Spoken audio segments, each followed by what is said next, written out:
माँ ने सिर उठाकर देखा। राहुल को देखकर उसकी पथराई आंखों में आंसू नहीं आए। उन्होंने फुसफुसाते हुए कहा, आ गया। मुझे लगा पुलिस ने तुझे मार डाला। पापा कैसे हैं? राहुल ने पापा का हाथ पकड़ा। हाथ बर्फ जैसा ठंडा था। डॉक्टर ने कहा है निमोनिया है और दिल बहुत कमज़ोर है, आईसीयू चाहिए, लेकिन पैसे नहीं थे, इसलिए उन्होंने यहाँ डाल दिया।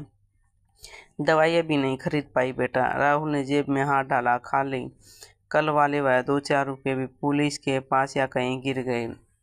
तभी एक नर्स आकर डांटने लगी, अरे मरीज का रिश्तेदार कौन है?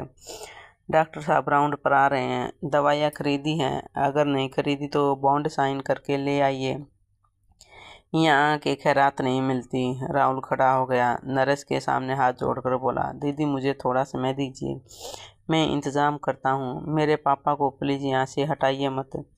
समय नहीं है, 1 घंटे के अंदर इंजेक्शन नहीं लगा तो इसकी सांस की तकलीफ बढ़ जाएगी। कीमत 2000 रुपये है। नर्स अंदर चली गई। राहुल कॉरिडोर के बीच खड़ा रह गया। 2000 रुपये उसके पास, 2 रुपये भी नहीं। उसके पिता बिना इलाज के आंखों के सामने तड़प रहे हैं और शहर के दूसरे कोने में उसकी पत्नी है जिसने उसका सब कुछ छीन लिया। वह शायद अभी जिम के ट्रेडमिल पर दौड़ रही होगी।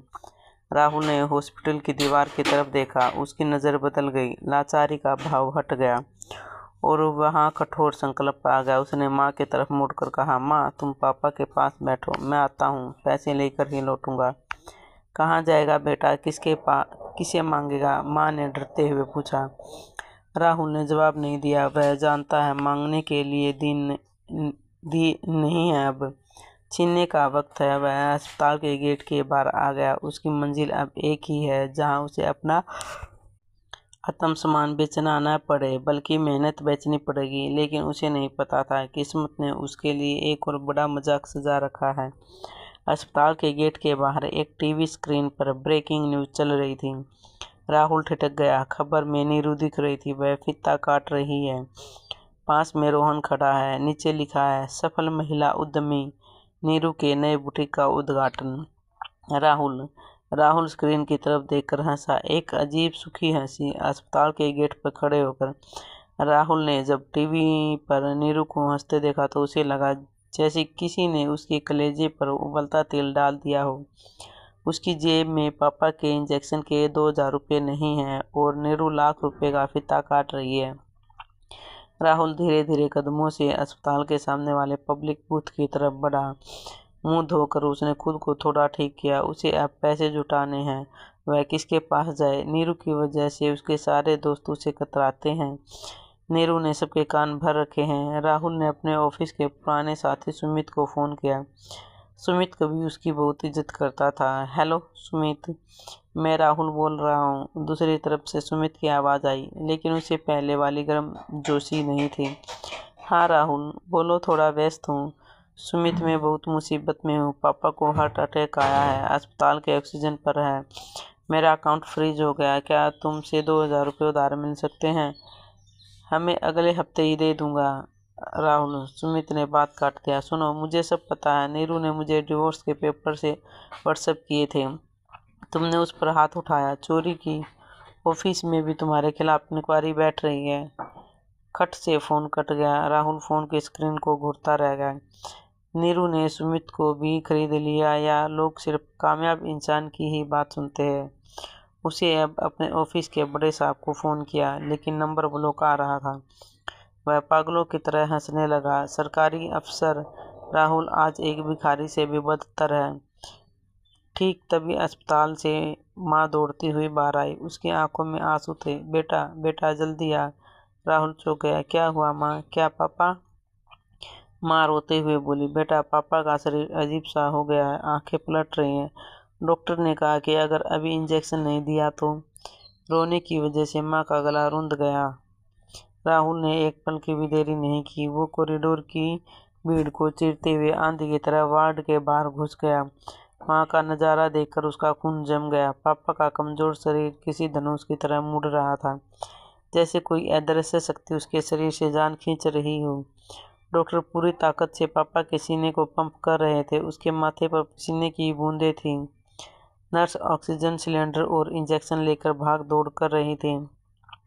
डॉक्टर ने पंप करते करते सिर उठाकर राहुल को देखा। उसकी आंखों में गुस्सा और जल्दबाजी थी।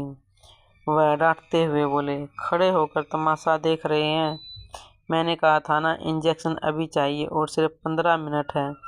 अगर इतनी देर में इंजेक्शन नहीं लगा तो उसका हार्ट पंप करना बंद कर देगा। उन्हें बचाया नहीं जा सकता। जाइए, खड़े मत होइए। 15 मिनट, यह शब्द राहुल के कानों में हथौड़ों की तरह लगे।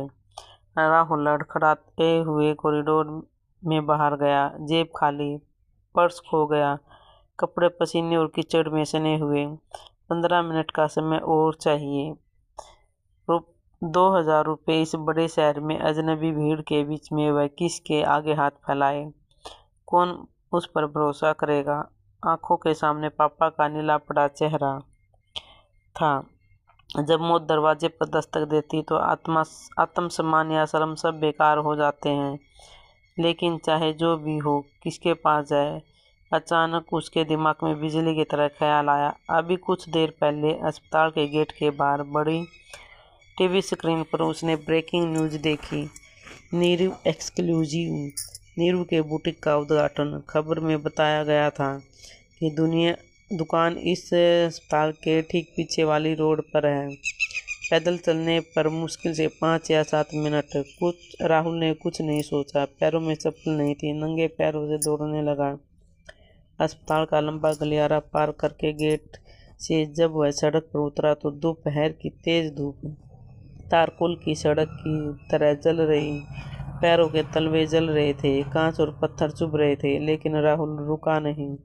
उसका दिल गले तक आ गया था, फेफड़े जैसे फट जाएंगे। सड़क के लोगों ने हैरानी से देख रहे थे, जैसे कोई पागल समझ रहा था तो कोई गाली दे रहा था। हटिए, सामने से हटिए, राहुल चिल्लाते हुए भागा। उसे कोई दिखाई नहीं दे रहा था, कोई अपमान उसे महसूस नहीं हो रहा था। उसकी आंखों के सामने बस एक उल्टी गिनती चल रही थी।